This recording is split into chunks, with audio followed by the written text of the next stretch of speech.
வணக்கம். இறையர்களும் குரு அருளும் வழிகாட்ட ஜோதிட ஒளி உங்கள் வாழ்வை வளமாக்கட்டும். குரு அருள் ஆஸ்ட்ரோ டிவி தங்களை வரவேற்கிறது. சித்திரை சித்தன் முத்துகிருஷ்ணன் உங்களோடு. இன்று நாம் பார்க்க இருக்கும் பதிவு 7ஆம் பாவகத்தில் சூரிய பகவான் என்றால் எத்தகைய பலன்கள் நமக்கு கிடைக்கும் என்று இந்த தலைப்பில் நாம் பார்க்க இருக்கின்றோம். இந்த காணொலியை பொறுத்தவரையிலும் சூரிய பகவான் 7இல் நிற்கின்ற பொழுது அவரால் ஏற்படும் தோஷங்கள் மற்றும் குறைகளை தவிர்த்து இந்த சூரிய பகவானால் ஏற்படும் நிறைகளை மட்டும் இந்த பகுதியில் பார்க்க இருக்கின்றோம். இந்த பதிவு தோஷங்களை பற்றியோ அவரது குறைகளை பற்றியோ பேசப்போவதில்லை. நிறைகளை மட்டும் நாம் இந்த பகுதியில் பார்க்க இருக்கின்றோம். இந்த காணொளி அதை சார்ந்து தான் இருக்க போகுது நண்பர்களே. இந்த பதிவை முழுமையாக பாருங்கள். உங்களுக்கு பிடித்திருந்தது அப்படின்னாக்கா ஒரு லைக் போடுங்க. ரொம்ப பிடிச்சிருந்தது அப்படின்னாக்கா உங்கள் நண்பர்களுக்கு வேண்டப்பட்டவர்களுக்கு இந்த பதிவை ஷேர் பண்ணுங்கள். மறக்காமல் சேனலை சப்ஸ்கிரைப் செய்து உதவுங்கள் நண்பர்களே. 7இல் சூரிய பகவான் அப்படின்ட்டு சொல்லும்பொழுது இது பாவகமாக மாறிடுது. அப்போது பாவகத்தை நம்ம கையில் எடுக்கின்ற பொழுது லக்னத்தையும் நம்ம தொற்றுடணும். இந்த லக்னமும் பாவகமும் இரண்டும் ஒன்றோடு ஒன்று பிரிக்க முடியாத ஒரு தன்மையில் செயல்படும் ஒரு அமைப்பு ஜோசியத்தை பொறுத்தவரையிலும். நாம் லக்னத்தை தொட்டால் பாவத்துக்கு வந்துடணும், பாவத்தை தொட்டால் லக்னம் என்ன அப்படின்றத பார்த்துடணும். அதுக்கடுத்தது ஆதிபத்தியத்தை கையில் எடுத்துடணும். இந்த மூன்றையும் நம்ம விட்டு விலகாமல் சீர்தூக்கி பார்க்கணும் அப்படிங்கிறத மனசில் நிறுத்திக்கோங்க. நாம் இந்த பதிவை பொறுத்தவரையிலும் பொது பலன்கள் அப்படிங்கிறதுனால சூரிய பகவான் 7இல் நின்றால் பொதுவாக என்ன பலன் கிடைக்கும் அப்படிங்கிற நிலைப்பாட்டில் தான் நம்ம இந்த பதிவை கொண்டு போக போகிறோம். அதனால் நாம் ஒவ்வொரு லக்னத்துக்கும் அவர் பெற்ற ஆதிபத்தியத்தை இங்கே தனித்துவமாக எடுக்க போகிறதில்ல. இது ஒரு பொது பலன் அப்படிங்கிறத பார்த்துக்கோங்க.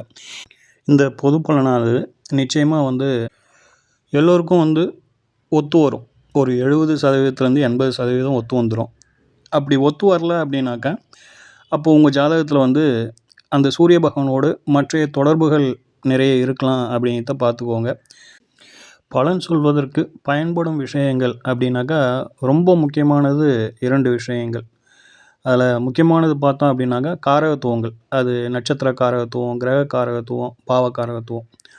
மொத்தத்தில் காரகத்துவங்கள் அப்படிங்கிறது ரொம்ப ரொம்ப முக்கியமானது.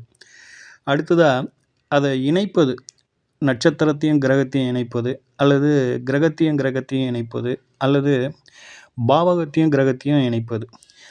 அடுத்ததாக ஒரு பாவகத்தையும் இன்னொரு பாவகத்தையும் இணைத்து பலன் சொல்வது. ஆக பலன் சொல்லணும்னு வந்துட்டாக்கா காரகத்துவங்கள் அப்படிங்கிறதுல நம்ம நல்ல எக்ஸ்பர்ட் இருக்கணும். அதாவது ஓரளவுக்கு நல்ல காரகத்துவங்களை அதை பற்றிய விஷயங்களை நம்ம மனனம் செய்து வச்சுருக்கணும். நம்ம ஞாபகத்தில் எப்பயும் இருக்கணும். எப்போது ஒரு காரகத்துவத்தை பற்றி கேட்டாலும் ஒரு 10-20 பாயிண்ட் சொல்கிற அளவுக்கு இருந்தோம் அப்படின்னாக்கா இந்த பலன் சொல்வது எளிது அப்படிங்கிறத பார்த்துக்கோங்க. உங்களுக்கு அப்படி கிரக காரகத்துவம், பாவ காரகத்துவம் தேவைப்பட்டது அப்படின்னாக்கா நம்மளுடைய சேனல்லையே பிளேலிஸ்ட்டில் கிரக காரகத்துவங்கள், பாவ காரகத்துவங்கள் அப்படின்னு சொல்லிட்டு கொடுத்துருக்கோம். அது தேவைப்படுபவர்கள் நிச்சயமாக அதை எடுத்து பார்த்து பயன்பெற்று கொள்ளலாம் அப்படிங்கிற ஒரு செய்தியை இந்த நேரத்தில் உங்களோட பகிர்ந்து கொள்கின்றோம் நண்பர்களே. 7இல் சூரிய பகவான். முதல்ல நாம் எப்படி பலன் சொல்லலாம் அப்படின்னாக்கா இந்த 7ஆம் பாவத்தில் நிறைய காரகத்துவங்கள் இருக்குது. நிறைய காரகத்துவங்கள் பாட்டில் அடுக்கிக்கிட்டே போகலான்னு வச்சிங்களேன். அதில் ரொம்ப முக்கியமான காரகத்துவங்கள் நாம் எதுக்கெல்லாம் மதிப்பளிப்போம் அல்லது எதற்கு அதீத முக்கியத்துவம் கொடுப்போம் அப்படின்னாக்கா கலத்திரம். அதுக்கு அடுத்தது பார்த்தோம் அப்படின்னாக்கா நட்பு, அடுத்ததாக தொழில். இந்த 3த்துக்கும் அதீத ஒரு முக்கியத்துவம் கொடுத்து அந்த பாவகத்தை நம்ம கையில் எடுத்து ஆய்வு செய்வோம். அந்த வகையில் நம்மளுடைய பலன்களும் இதை சார்ந்து மட்டும்தான் இந்த பதிவில் இருக்க போகுது அப்படிங்கிறத பார்த்துக்கோங்க. களத்திரம் நிர்வாக திறமை உடையது. ஏங்க நம்ம இப்படி சொல்கிறோம் அப்படின்னாக்கா 7ஆம் பாவகம் அப்படிங்கிறத நம்ம என்ன சொல்லுவோம் அப்படின்னாக்கா களத்திரஸ்தானம் அப்படின்னு சொல்லிட்டு சொல்லுவோம். சூரியன் அப்படிங்கிறது நிர்வாகி. இப்போது பாவகத்தையும் கிரகத்தையும் இணைத்து நம்ம இந்த பலனை சொல்லியிருக்கோம் அப்படிங்கிறத பார்த்துக்கோங்க. அடுத்ததாக கவர்ச்சியான தோற்றம் உடையது, பிரகாசமான முகமுடையவர், ஆணவம், அதிகாரம் மிக்கது, புகழ்ச்சியை விரும்பும் தன்மை உடையது. அதாவது உங்களுடைய களத்தை பொறுத்துன்னு வரலாம். அவங்க செய்யும் ஒவ்வொரு விஷயத்தையும் நீங்கள் பாராட்டணும். அந்த பாராட்டு அப்படிங்கிறது வந்து உங்கள் களத்தத்துக்கு ரொம்ப பிடிக்கும். அதை தான் இங்கே வந்து புகழ்ச்சி அப்படின்னு சொல்லிட்டு சொல்லியிருக்கோம். அவங்க ஒரு சமையல் செய்கிறாங்க, நீங்கள் செஞ்ச சமையல் நல்லா இருக்குதுன்னு நீங்கள் பாராட்டணும். அவங்க புதுசா ஏதோ ஒரு ட்ரெஸ் வாங்கியிருக்காங்க, இந்த ட்ரெஸ்ஸும் உங்களுக்கு நல்லா செட் ஆகுதுன்னு சொல்லிட்டு பாராட்டணும். அதே மாரி வந்து ஏதோ சில விஷயங்கள செஞ்சுக்கிட்டே இருப்பாங்க. அந்த செயல்களை அவங்கள வந்து நீங்க வந்து பாராட்டிக்கிட்டே இருந்தீங்கன்னா, அது வந்து அவங்களுக்கு வந்து ரொம்ப பிடிக்கும் அப்படிங்கிறத பார்த்துக்கோங்க. இது அத்தகைய நிலையை நம்மளுக்கு வந்து சுட்டிக்காட்டுது அப்படிங்கிறத பார்த்துக்கோங்க. சரிங்களா? வரும் களத்திரம் அவங்க குடும்பத்தில அவங்க தான் வந்து மூத்தவங்களா இருப்பாங்க. ஏன் அப்படி சொல்றோம் அப்படின்னாக்கா, காலபுருஷ தத்துவத்தில சூரியன் அப்படிங்கிறவரு 5ஆம் அதிபதி. அந்த 5ஆம் இடம் என்பது முதல் குழந்தைய சொல்லும். ஆக அந்த சூரியன் தான் வந்து உங்க ஜாதகத்தில 7ஆம் இடத்துல இருக்கிறாரு. அப்போ அந்த முதல் குழந்தை அப்படிங்கிறத நம்ம கையில் எடுத்து, உங்களுக்கு வரும் களத்திலும் அவர்கள் குடும்பத்தில் மூத்த குழந்தையாக இருக்கும். மூத்தவங்களாக இருப்பாங்க அப்படின்னு சொல்லிட்டு சொல்றோம். உங்களின் வாழ்க்கை துணைக்கு அரசாங்கம், அரசியல், மருத்துவம் இதில ஏதாச்சும் ஒண்ணுத்துல அவங்ககிட்ட ஆர்வம் அதிகமா இருக்கும்.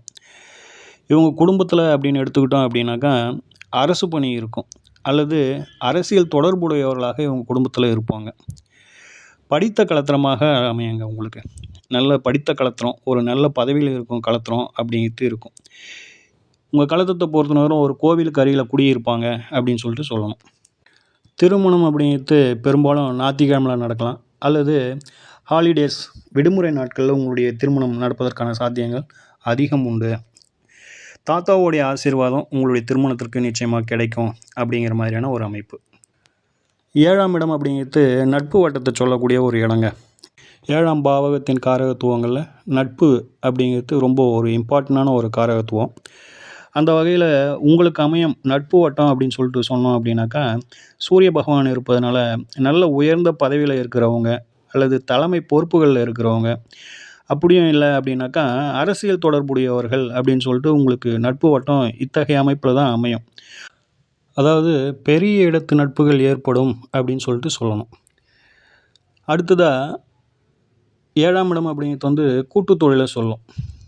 அதாவது 10ஆம் இடம் என்பது நம்மளுடைய ஜீவனம். பாவத்பாவ அடிப்படையில 10க்கு 10ஆம் இடம் இந்த 7ஆம் இடம். அப்போ வந்து நாம செய்யும் தொழிலையும் இந்த இடம் வந்து சொல்லும். இந்த பாவகம் சொல்லும் அப்படிங்கிறத பார்க்கணும். 2வதா நண்பர்கள் அப்படின்றதுனாலயும் 10க்கு 10ஆம் இடம் என்பதனாலயும் இத வந்து நாம எப்படி சொல்லலாம் அப்படின்னாக்கா, கூட்டுத் தொழில் அப்படின்னு கேட்கும்பொழுது இந்த பாவகத்த பரிசீலனை செய்வது சிறப்பாக இருக்கும். அந்த வகையில உங்களுடைய கூட்டுத் தொழில் அப்படின்னு சொல்லிட்டு சொல்லும்போது, உயர் நிலையில் உள்ளவர்களோடு கூட்டுத் தொழில் அமையும் அப்படிங்கிறத பார்த்துக்கோங்க. அடுத்ததா 7ல் இருக்கும் சூரிய பகவான் உங்களுடைய ஜாதகத்தில 7ல இருந்து லக்னத்த பார்ப்பார். அப்போ இதனுடைய பாவக தொடர்புகள் அப்படின்னு சொல்லிட்டு எடுக்கின்ற பொழுது 5, 7 தன் ஸ்தானத்திற்கு 3 லக்னம் அப்படிங்கிற மாதிரியான ஒரு நிலைப்பாடு.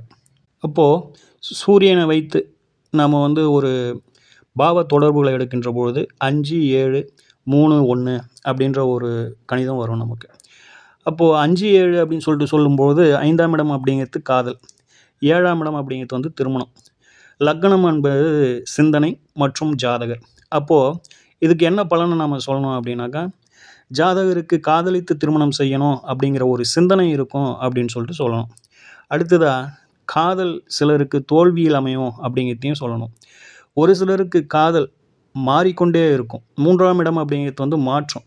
அது வந்து 7ஆம் இடத்தோட 5ஆம் இடத்தோட சம்மந்தப்படுது. அதனால வந்து ஒரு சிலருக்கு காதல் மாறும் அப்படின்னு சொல்லிட்டு சொல்லணும். 7, 3 7ஆம் இடம் என்பது நண்பர்கள், 3ஆம் இடம் என்பது மாற்றம்.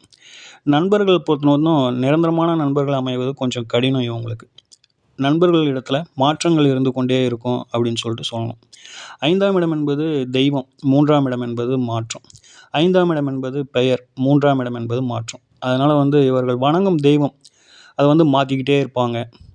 பூஜை அறையை மாற்றி மாற்றி வைப்பாங்க. பூஜை அறையில் இருக்கிற சாமி படங்களை மாற்றி மாற்றி வச்சுக்கிட்டு இருப்பாங்க அப்படிங்கிற மாதிரியான ஒரு நிலைப்பாடு. இவர்களது பெயரிலும் வந்து மாற்றம் இருக்கும்.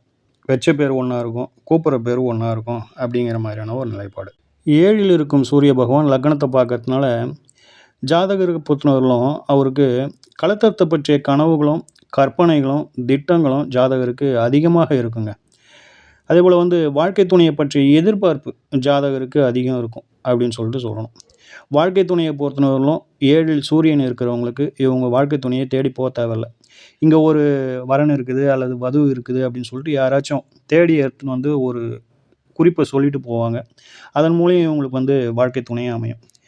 7ல் சூரிய பகவான் நின்று லக்னத்தை பார்ப்பதனால இவங்களுடைய பெயரை பொறுத்தவரையிலும் சூரிய பகவானின் காரகத்துவங்களில் இவங்களுடைய பெயர் அமையும். அதாவது வந்து ராஜா, நடராஜன், மாணிக்கம், திருநாவுக்கரசு, அண்ணாமலை, இப்படி சூரிய பகவானுடைய காரகத்துவங்களில் ஜாதகரின் பெயர்கள் இருக்கும் அப்படிங்கிற மாதிரியான ஒரு நிலைப்பாடு. நண்பர்களே, இதுவரைக்கும் நம்ம வந்து 7ல் சூரிய பகவான் என்றால் அவர் தரும் மேன்மைகள் என்ன, சிறப்புகள் என்ன அப்படின்றத அவருடைய மேன்மைகளை மட்டும் இந்த பதிவில் பார்த்தோம். அதுலேயும் 7ஆம் பாவகத்தின் காரகத்துவங்களில் ஒரு முக்கியமான ஒரு 2-3 காரகத்துவங்களுக்கு மட்டும் பலன் சொல்லியிருக்கோம் அப்படிங்கிறது இந்த பதிவினுடைய அமைப்பு. இந்த பதிவு உங்களுக்கு நிச்சயமாக வந்து பிடிச்சிருக்கும், பயனுள்ளதாக இருக்கும் அப்படின்னு சொல்லிட்டு நம்புகிறோம். இந்த பதிவு உங்களுக்கு பிடிச்சிருந்தது அப்படின்னாக்கா மறக்காமல் பதிவுக்கு ஒரு லைக் போடுங்க. உங்கள் நண்பர்கள் அல்லது உங்களுக்கு தெரிஞ்சவங்க யாராச்சும் தேவைப்பட்டது அப்படின்னாக்கா அவங்களுக்கு ஷேர் பண்ணுங்கள் இந்த பதிவை. சேனலை மறக்காமல் சப்ஸ்கிரைப் செய்து உதவுங்கள் நண்பர்களே. ஓம் ஸ்ரீ ராஜகணபதி ஐயா அவர்களின் அருளோடும், ஓம் ஸ்ரீ லோபாமுத்திரை சமேத ஸ்ரீ அகத்தியர் ஐயா அவர்களின் ஆசியோடும் அனைவருக்கும் வாழ்வில் நலமும் வளமும் கிடைக்கப் பெற்று ஆனந்தமும் மகிழ்ச்சியும் என்றென்றும் நிலைத்திருக்கட்டும். வாழ்க வளமுடன், வாழ்க பல்லாண்டு. நன்றிகள், வணக்கம்.